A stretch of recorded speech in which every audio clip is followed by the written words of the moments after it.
Hello, I'm Josh Lucas, and I play the legendary coach Don Haskins in the new film, Jerry Bruckheimer's new film, Glory Road.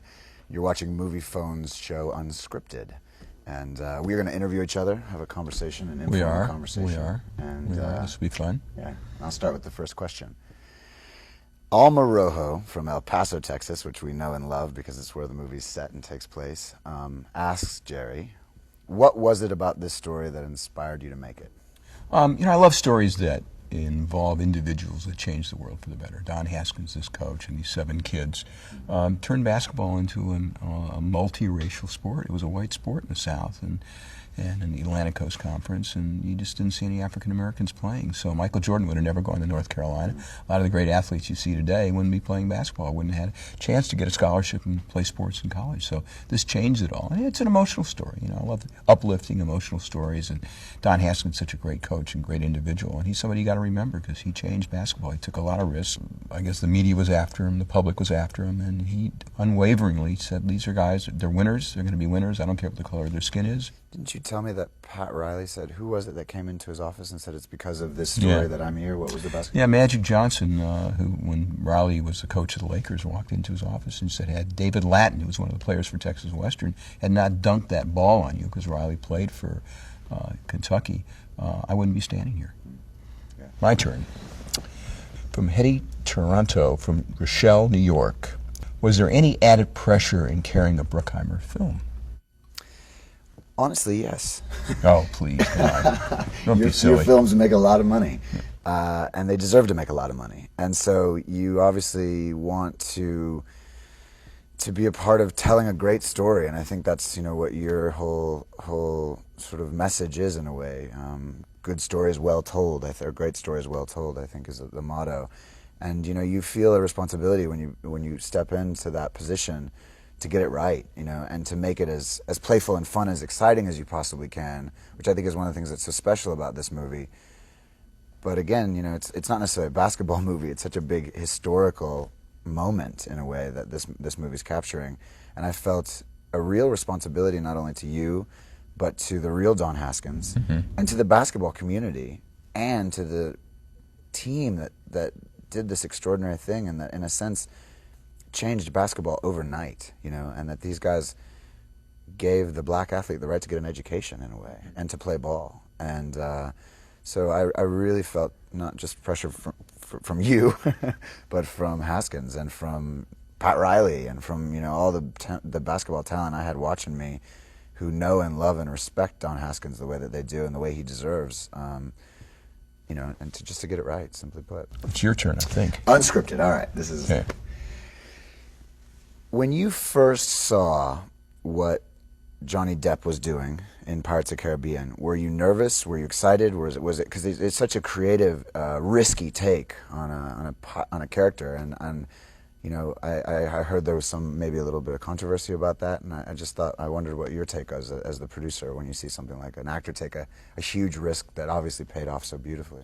It's when you look at it, and we'd watched him rehearse and watched him read, so you kind of got used to what he was doing, and especially in the reading. The first time we saw reading, we had it at the Viper Room, which is kind of this thing on Hollywood Boulevard that's kind of very hip, cool place to be, and has music at night, and we did it during the day. So you kind of got lulled into this kind of interesting character, but when the studio saw it, they had an absolute heart attack. They said, we got to reshoot it, this is terrible. I said, just relax, let's cut the scene together, and let's see how it plays out. And fortunately, it cut together beautifully, and you saw the results. It's, I think, one of Disney's biggest live-action movies ever. Sure. Jerry to Josh, from Laura Kellerman from Hartford, Connecticut. What was your favorite on-set moment? It's a funny one, actually. We were in Baton Rouge, Louisiana, recreating the final game, the Kentucky game, and it was pretty amazing. We had Pat Riley, all these extraordinary people there with us. But I walked out one day, and all of our actors who had such a good time being in New Orleans and Louisiana had partied and played so hard that night that when they came to set the next day, I walked out on the basketball court, and there were 7 of them, literally of the 10 or 12, 7 of them asleep on the basketball court with 5,000 extras watching them, basically trying to get them to wake up and play some basketball. Kind of like in the movie. Yeah, it was really. I remember literally had a Don Haskins moment where I was like, "What are you guys? Are you kidding me? Life imitates Are art. you kidding me?" They had a lot of fun. Josh to Jerry from Roger Daniels from Highland Park, Illinois. Would you ever consider directing? I think this is a great question. Yes, I would consider it. I'm not sure I'd do it, but I consider it. You know, I'm the kind of person who likes to have a lot of balls in the air and a lot of things going on. And directing is, you've got to be so focused, and it's 2 years out of your life that you have to just spend with one project. And, you know, right now we have 9 TV shows on the air. We're promoting Glory Road right now, and we're finishing Pirates of the Caribbean 2 and 3. We start another movie with Denzel Washington. So for me, I have all this fun around me that I get to poke my head in, where when you're directing, I'm just making one movie. So that's the only thing that pulls me away from it is my attention span. Have you directed? No, never directed. You know, I would say, and I'm not in any way brown-nosing, what I find interesting about you is that you as a producer are an extraordinarily hands-on filmmaker. You are a filmmaker in that you are crafting what is being brought to you. And I think that's very, very rare in Hollywood from my understanding. The producers are oftentimes the people who raise the money and, you know, definitely put in their notes. However, my sense is, and that's true, right? That you're... Yeah, we get our hands dirty, but you know, it's always about the people you hire and the people you work with. And James Gartner, who directed this, is just a brilliant young director, and it's his first movie, and you never know it's his first movie. He's got such a steady hand. He's got a wonderful sense of humor. He understands story and character.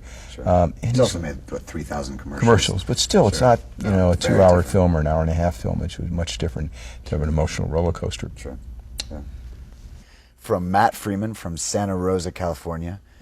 What is your favorite action scene from one of your films? And I'll tell you mine real quickly. Please tell me first. It's Bad Boys 2, when they're throwing those cars off the back Yeah. of that car loader.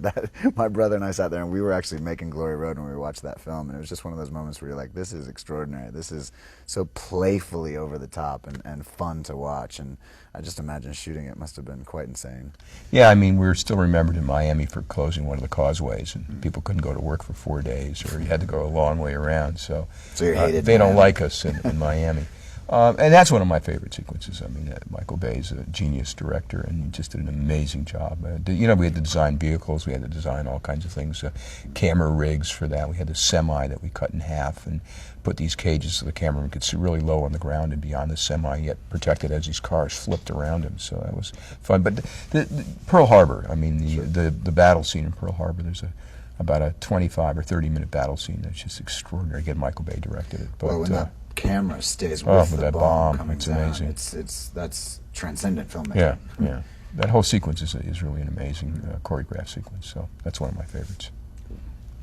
Jerry to Josh, Unscripted. Now, I make a lot of films and a lot of television shows, and the question is always kind of ruminated in my mind. What makes you make a choice? You get a piece of material, somebody, your agent calls you and said, I have this movie, Glory Road, whatever it is, and you know, I'd love you to read it, and you know, they're offering you to part. Now, I've heard stories that actors will, not you, by the way, the old Hollywood stories that actors would open the script and count how many pages they're on, you know, how many lines they have, if they decide that's how makes them make that choice. What makes you make a choice? Is it a combination of things? Is it just the material? I mean, what is it that attracts you? A large combination of things, and it's actually going to change. This is a strange answer because of Glory Road. Because what I've realized with Glory Road is something you just said. I want to walk out of the movie theater having really been entertained. What used to interest me was honestly the exploration of my craft. I was training, like you say, in a way, and I was finding characters that would challenge me so that I could learn and grow from them. And now suddenly I've realized, particularly because of the reaction to Glory Road, that I have the possibility of telling extraordinary stories, and even particularly true stories I think are very interesting, and telling them in a way that can move people and entertain them. A couple of our actors came up with this word, edutainment. Yeah. And I don't know that I want to necessarily do that all the time, but I really like the idea of having people walk out of the theater pumped up, yeah, it's a nice feeling, turned on, inspired, and that's not where I was in years past. And you know, you want your movies to be seen. It's a big piece of it too. So you want to choose things that people are interested in, as opposed to, I think what I used to do in the past was just choose things that I was interested in. One last one for Jerry. Finish this sentence. The 3 things I love about movies are: they're entertaining, they're emotional, and they transport you. That's what they do. And I love a movie to envelop me, to sit back with my hand in my popcorn and a nice soda next to me and just get lost for 2 hours. I want to be those characters. The 3 things you love about movies. They can be transcendent. Right. They can teach you. And I don't know how risque I want to get, but they can they can turn you on. Is this censored? I don't know. Literally, That's a good thing to be turned on. We like that. I was 16 years old, and I went to a movie once with my girlfriend, and we were the only ones in the theater. That's a good thing. Good thing. It was a very sexy movie. Good. So yeah. Great. Thank you to Moviefone for having us. It's a pleasure to be here. We're thrilled, and thanks for sending your questions, and we hope you all go see Glory Road. Comes out Friday the 13th, which is actually one of the lucky days for me of my whole life, I have to say. Good. Well done, Josh. Great. It's fun. Good.